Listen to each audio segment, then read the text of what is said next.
Hello everyone, welcome back to my channel. Hope you all are doing absolutely fine. तो बहुत ही लंबे break के बाद मैं वापस आ गई हूँ चैनल पे आप लोगों के लिए बहुत सारी अच्छी अच्छी रेसिपीज़ लेके। तो आज की हमारी रेसिपी है, जैसे कि गर्मियाँ स्टार्ट हो चुकी हैं तो आइसक्रीम सबको बहुत पसंद होती है। तो आज मैं आपके लिए लेकर आई हूँ सॉल्टेड कैरमल आइसक्रीम। बहुत ही डिलीशियस बनती है और मैं आपको एक अच्छा सा कैरमल सॉस बनाना सिखाऊंगी, जिससे आप बहुत सारी कॉफ़ी वगैरह, कैरमल कॉफ़ी, फ्रैपेचिनो वगैरह बना सकते हैं। तो चलिए शुरू करते हैं। सबसे पहले हमें कैरमल सॉस बना के ठंडी करनी है। तो मैंने पैन को बिल्कुल मीडियम फ्लेम पे रखा हुआ है। उसके बाद उसमें 1 कप चीनी और 1 टेबलस्पून के आसपास मैंने इसमें पानी डाल दिया है। आप इसको बिल्कुल भी स्टर नहीं करेंगे, बस इसको छोड़ दीजिए। धीरे धीरे चीनी अपने आप पकने और पिघलने लगेगी।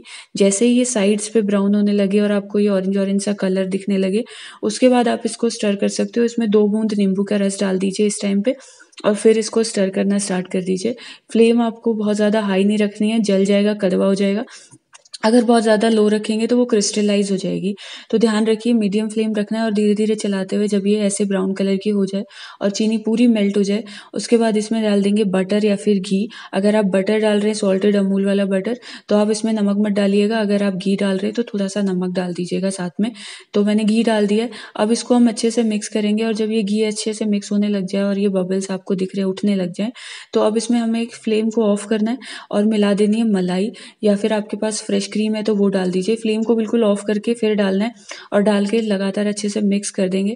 जैसे ही आप मिक्स करेंगे कूल डाउन होगा और आपकी कैरमल सॉस परफेक्टली रेडी है। बस अब इसमें नमक डालना है हमें, क्योंकि हमने घी यूज़ किया था, बटर यूज़ नहीं किया था। अगर आप बटर यूज़ कर रहे हैं तो आप इसमें नमक मत डालिएगा, क्योंकि बहुत ज़्यादा कड़वा हो जाएगा उसके बाद वो। तो आपकी कैरमल सॉस रेडी है, बस इसको निकालना है हमें। पैन में मत छोड़िए, अदरवाइज़ कड़वी हो जाएगी, जल जाएगी, क्योंकि पैन अभी बहुत गर्म है। तो बस इसको इस बोल में किसी भी बर्तन में अलग निकाल दीजिए और ठंडा कर लीजिए, क्योंकि आइसक्रीम के लिए हमें चिल चाहिए।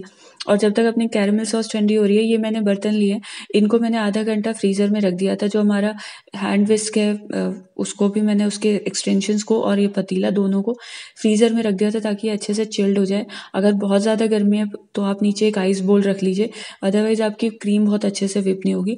उसके बाद 1 कप जो गाढ़ा वाला अमूल फ्रेश क्रीम है वो मैंने ली है।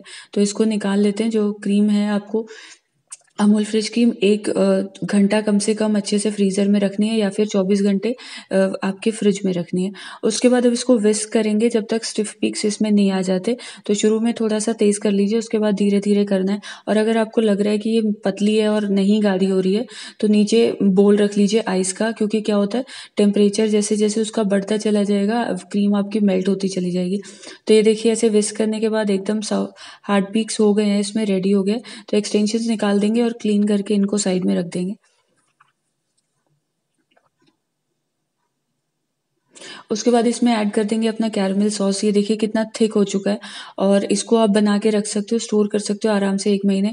कभी भी आइसक्रीम बनानी है या कैरमल कॉफ़ी बनानी है, कैरमल फ्रापेचिनो बनानी है ठंडी, तो आप वो बना सकते हो, काफ़ी डिलीशियस बनती है। थोड़ी-सी कैरमल सॉस मैंने गार्निश के लिए बचा के रखी है। उसके बाद इसमें डाल देंगे 1/4 कप हमारा कंडेंस्ड मिल्क और थोड़ा-सा वनीला एसेंस। अगर वनीला एसेंस नहीं है तो आप स्किप कर सकते हो। बस थोड़ा-सा फ्यू ड्रॉप्स डालने हैं, थोड़ा-सा उससे एक फ्लेवर एनहांस हो जाता है और वो कड़वापन जो होता है वो भी थोड़ा-सा दब जाता है।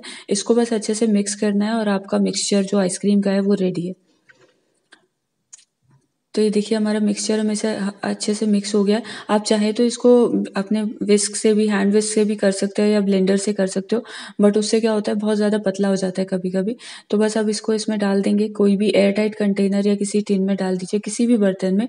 बस उसका ढक्कन अच्छे से लग जाना चाहिए। अदरवाइज़ जैसे मैंने ये लिया है केक टिन, तो अगर आप ये ले रहे हो तो आप इसके ऊपर क्लिंग फिल्म लगा के और क्लिंग फिल्म को अच्छे से उसके ऊपर लगा दीजिए, ताकि उसके ऊपर आइस क्रिस्टल्स ना बने। तो ये थोड़ी-सी मैं गार्निशिंग कर दूँगी।